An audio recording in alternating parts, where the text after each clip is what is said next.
Hi everyone, welcome back on camp seekers. So पिछली video में हमने डिस्कस किया था कि सॉलिड्स की कैरेक्टरिस्टिक्स प्रॉपर्टीज क्या क्या होती हैं, क्रिस्टलाइन सॉलिड्स क्या होते हैं, अमॉर्फस सॉलिड्स क्या होते हैं, उनका डिफरेंस क्या होता है और फर्दर क्रिस्टलाइन सॉलिड्स को कौन कौन से पार्ट्स में डिवाइड किया है, उनमें क्या डिफरेंसेस होते हैं, ये सारा हमने पिछली वीडियो में पढ़ा है। सो इस वीडियो में हम पढ़ने जा रहे हैं क्रिस्टल लैटिसेस के बारे में कि क्रिस्टल लैटिस क्या होते हैं, यूनिट सेल क्या होते हैं, यूनिट सेल फर्दर कितने टाइप्स के होते हैं और उनके बारे में deep study.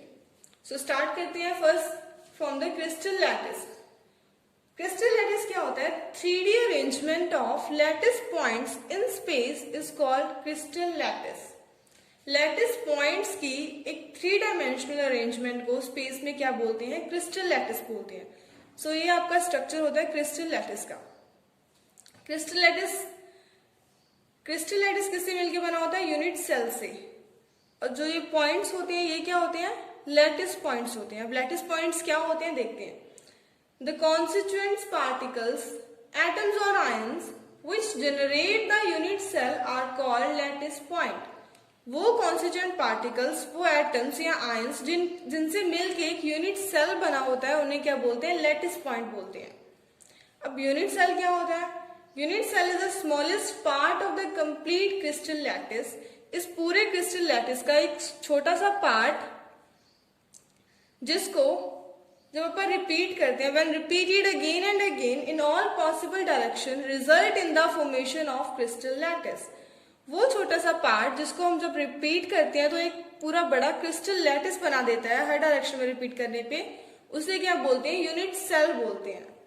So this is the unit cell जो क्रिस्टल लैटिस का एक पार्ट होता है और छोटे छोटे यूनिट सेल से मिलके एक पूरा बड़ा क्रिस्टल लैटिस बना होता है। So next we will going to discuss about unit cell. ये वाला यूनिट सेल हमने यहाँ पे ड्रॉ किया है। यूनिट सेल में क्या होते हैं? क्यूब ही है पहले तो। क्यूब की कितनी फेसेस होती हैं? 6 फेसेस। और कितनी एजेस हैं? 12। 1 2 3 4 5 6 7 8 9 10 11 एंड 12 एजेस। इनकी 3 एजेस के अकॉर्डिंग डायमेंशंस होती हैं। क्या? A, B और C एजेस की डायमेंशंस है। और ये एजेस यूनिट सेल में परपेंडिकुलर हो भी सकती है और नहीं भी। Axes of the unit cell may और मे नॉट बी परपेंडिकुलर। ये हमें पता चलेगा जब हम यूनिट सेल के टाइप्स पढ़ेंगे। किसी यूनिट सेल में तो ये परपेंडिकुलर होती है, किसी में नहीं होती। और अल्फा, बीटा एंड गामा ये क्या है? एंगल्स है between the edges A, B and C। इनके बीच वाले एंगल्स उनको रिप्रेजेंट करते हैं अल्फा, बीटा और गामा से। सो एक यूनिट सेल के कितने पैरामीटर्स हो गए? 6 पैरामीटर्स ऑफ यूनिट सेल। कौन कौन से? Small a, b, c, alpha, beta and gamma. These are the parameter of unit cell. So ये होता है हमारा unit cell. So next is types of unit cell. Unit cell कितने type के होते हैं? बेसिकली यूनिट सेल को 2 main categories में डिवाइड किया जाता है। कौन कौन सी? First is primitive unit cell और simple cubic unit cell. Next is non primitive और centered unit cell. Firstly, we will going to discuss about primitive unit cell. Primitive unit cell क्या होता है? In primitive type of unit cell, lattice points are present only at the corner of unit cell. Primitive वाले unit cell में क्या होते हैं? जो lattice points होते हैं, ये वाले lattice points ये सिर्फ corner पे present होते हैं। unit cell के सारे corners पे lattice point present होते हैं और कहीं पे present नहीं होते। सो ये होता है सिंपल क्यूबिक यूनिट सेल। इसका एग्जांपल क्या है? Polonium. Next is non primitive और सेंटर्ड यूनिट सेल। अब जो नॉन प्रिमिटिव यूनिट सेल होता है उसमें क्या होते हैं? जो लैटिस पॉइंट होते हैं वो कॉर्नर्स पे तो प्रेजेंट होते ही होते हैं, लेकिन कॉर्नर्स के साथ बाकी जो प्लेस होते हैं वहां पे भी प्रेजेंट होते हैं। ये फर्दर 3 टाइप के होते हैं। कौन कौन से? Body centred, face centred and and centred. अभी अपन इनके बारे में डिस्कस करते हैं। So next is non-primitive और centered unit cell. इसमें क्या होता है? In this unit cell, lattice points are present not only at the corners but also at some other specific positions. In types वाले यूनिट सेल में क्या होते हैं, जो लैटिस पॉइंट होते हैं वो सिर्फ कॉर्नर्स पे ही प्रेजेंट नहीं होते, इनके अलावा कहीं और स्पेसिफिक पोजीशंस पे भी प्रेजेंट होते हैं। कॉर्नर्स पे तो होते ही होते हैं, लेकिन कॉर्नर्स के साथ साथ कोई और स्पेसिफिक पोजीशंस पे भी प्रेजेंट होते हैं। First type is body centred cubic unit cell, इनको शॉर्ट फॉर्म में बीसीसी भी बोल देते हैं। बॉडी सेंटर में क्या होता है, नेम से ही पता चल रहा है क्या कि lattice points are present at the corners and one at the body centre. Corners पे तो होंगे लेकिन एक जो है वो बॉडी के सेंटर में प्रेजेंट होगा। सो दिस इज बीसीसी।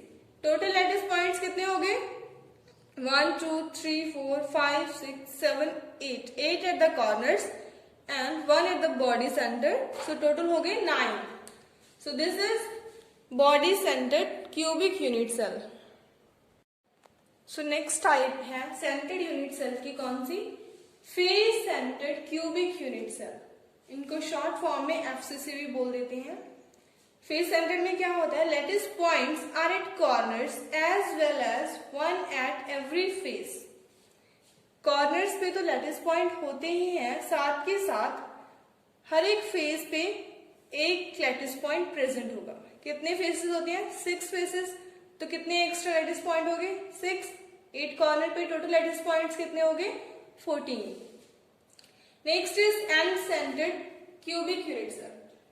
इसमें क्या होता है, lattice points at all corners and any 2 opposite faces.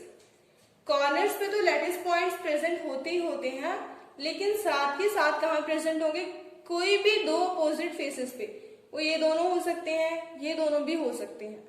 So this is end centred. And centred में लैटिस पॉइंट टोटल कितने हो गए, 8 कॉर्नर पे और 2 अपोजिट फेसेस के, 8 + 2 = 10।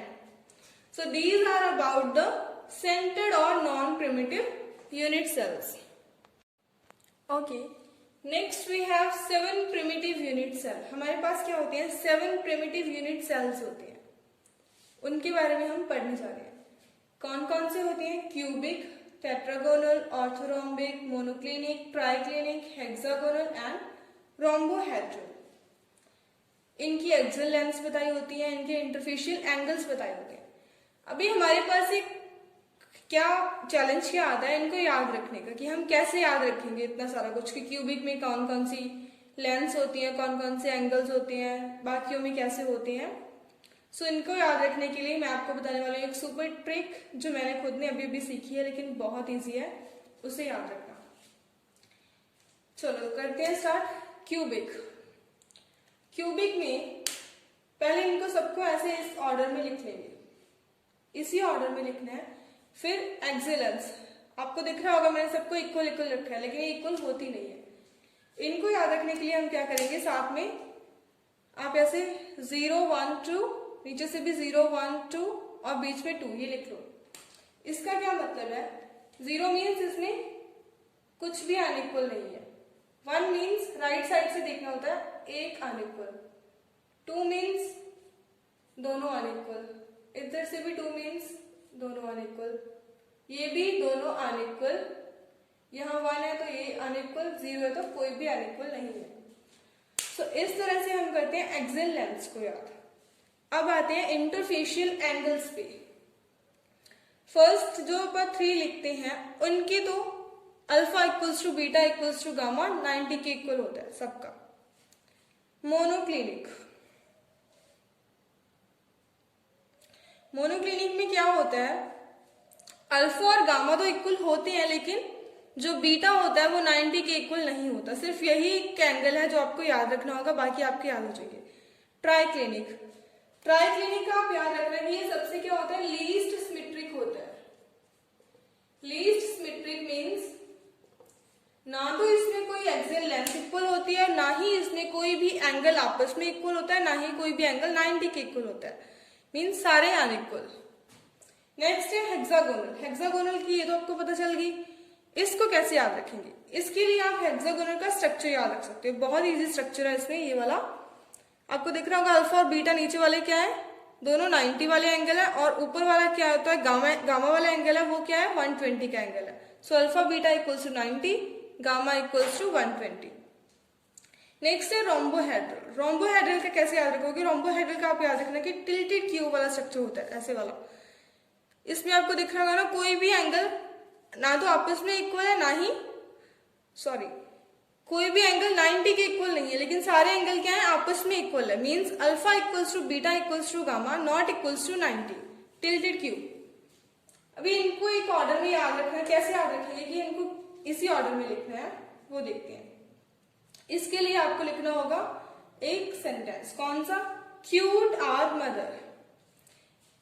लिख लिया। अब देखते हैं। Cute, CU means cubic, TE means tetragonal, R means orthorhombic, mother का MO means monoclinic, T means triclinic, HE means hexagonal and R means rhombohedral. So इस सेंटेंस को लिख के आप इसको इस ऑर्डर में लिखोगे। उसके बाद आप एक्सियल लेंथ लिखोगे। उसके बाद आप इंटरफेशियल एंगल्स का, इसको 2-3 बार ट्राई करोगे, आपको याद हो जाएगा। ये बहुत इंपॉर्टेंट है, आपके सारे कॉम्पिटिटिव एग्जाम्स में इससे क्वेश्चंस आते हैं। So this is about 7 primitive unit cell. अभी हम देखने वाले हैं contribution of a lattice point at particular location in unit cell. हमने देखा है कि लैटिस पॉइंट्स जो होते हैं सेल के कहाँ कहाँ प्रेजेंट होते हैं, अलग अलग जगह पे प्रेजेंट होते हैं। कॉर्नर्स पे भी प्रेजेंट होते हैं, बॉडी सेंटर पे भी प्रेजेंट होते हैं, फेसेस पे भी प्रेजेंट होते हैं। तो उनकी अलग अलग जगह पे क्या क्या कंट्रीब्यूशन होती है वो पढ़ने जा रहे हैं। First is BCC। BCC means body centre. Body centre में कहाँ प्रेजेंट होता है लैटिस पॉइंट? बॉडी के बिल्कुल सेंटर में, मींस क्यूब के बिल्कुल सेंटर में। कोई और क्यूब उसको शेयर नहीं करता। मींस उसकी कितनी कंट्रीब्यूशन है? 1 कंट्रीब्यूशन पर यूनिट सेल। एक यूनिट सेल में उसकी 1 कंट्रीब्यूशन देते हैं आप। नेक्स्ट है फेस सेंटर। जो फेस सेंटर वाला कहाँ प्रेजेंट होता है? फेस के सेंटर पे, बिल्कुल फेस के सेंटर पे। और हमने क्रिस्टल लैटिस देखा था कि जो एक फेस होता है वो कितने यूनिट सेल के बीच में शेयर हो सकता है? 2 यूनिट सेल के बीच में शेयर हो सकता है। मींस पर यूनिट सेल को कितना कितना मिला? Half half. तो कितनी कंट्रीब्यूशन होगी? हाफ पर यूनिट सेल। कॉर्नर्स पे भी प्रेजेंट होते हैं लैटिस पॉइंट्स। तो एक कॉर्नर को कितने यूनिट सेल शेयर कर सकते हैं? हर साइड में अगर एक यूनिट सेल लगाएंगे तो 8 यूनिट सेल्स एक कॉर्नर को शेयर कर सकते हैं। मींस कॉर्नर्स पे उसकी लैटिस पॉइंट की कितनी कंट्रीब्यूशन होगी? 1/8। सो ये होती है इनकी कंट्रीब्यूशन। अभी हम कैलकुलेट करेंगे number of atoms per unit cell. So next we are going to count total number of atoms in a unit cell. इनको कैसे रिप्रेजेंट करते हैं? Z से भी रिप्रेजेंट करते हैं। कैसे काउंट करेंगे? इनका क्या फॉर्मूला होता है? Z equals to total lattice point, किसी यूनिट सेल में कितने लैटिस पॉइंट्स है, into its contribution per unit cell. एक लैटिस पॉइंट की एक यूनिट सेल में कितनी कंट्रीब्यूशन है वो कंट्रीब्यूशन हमने अभी अभी डिस्कस किया। So first we will going to count in simple cubic unit cell, means SCC, primitive unit cell भी बोलते हैं इसको। लैटिस पॉइंट्स कहाँ प्रेजेंट होते हैं सिंपल क्यूबिक में? सिर्फ कॉर्नर्स पे प्रेजेंट होते हैं। और कॉर्नर्स पे हमने एक लैटिस पॉइंट की कितनी कंट्रीब्यूशन होती है अभी डिस्कस किया? 1/8। तो Z कितना हो जाएगा? Total lattice point 8 into contribution 1/8 equals to 1 atom. तो SCC में कितना होता है? 1 atom. Next is BCC। BCC में होते हैं corners plus body centre. Corners पे होते हैं 8 इंटू 1/8 प्लस बॉडी सेंटर पे 1 इंटू 1। सो टोटल कितने हो जाएंगे? 2 lattice points in a unit cell. तो ऐसे हम काउंट करते हैं total number of lattice points in a unit cell. So next we are going to discuss that how we can calculate number of atoms in face centered and end centered. Simple cubic में हमने पढ़ लिया, body centre में पढ़ लिया। Next है face centre.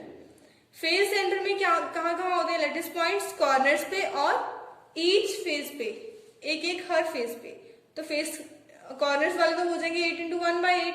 सारे faces कितने होते हैं? 6 इंटू एक फेस की कॉन्ट्रीब्यूशन कितनी होती है? क्योंकि एक फेस 2 यूनिट सेल के बीच में शेयर होता है, तो कितनी होगी? हाफ। 6 into half. टोटल कितने हो गए atoms? 4 atoms. Next is and centre. And centre में कहाँ प्रेजेंट होते हैं? कॉर्नर्स पे और 2 अपोजिट फेसेस पे। किन्हीं 2 अपोजिट फेसेस पे प्रेजेंट होते हैं। कॉर्नर्स वालों की 8 इंटू 1/8 प्लस दो अपोजिट फेसेस यहाँ पे 2 इन 2 फेस की कंट्रीब्यूशन अभी हमने देखा कितनी होती है, हाफ, तो 1 + 1 2. So this is for now students. If you find my content useful, then don't forget to like, share and subscribe. Thank you so much for watching.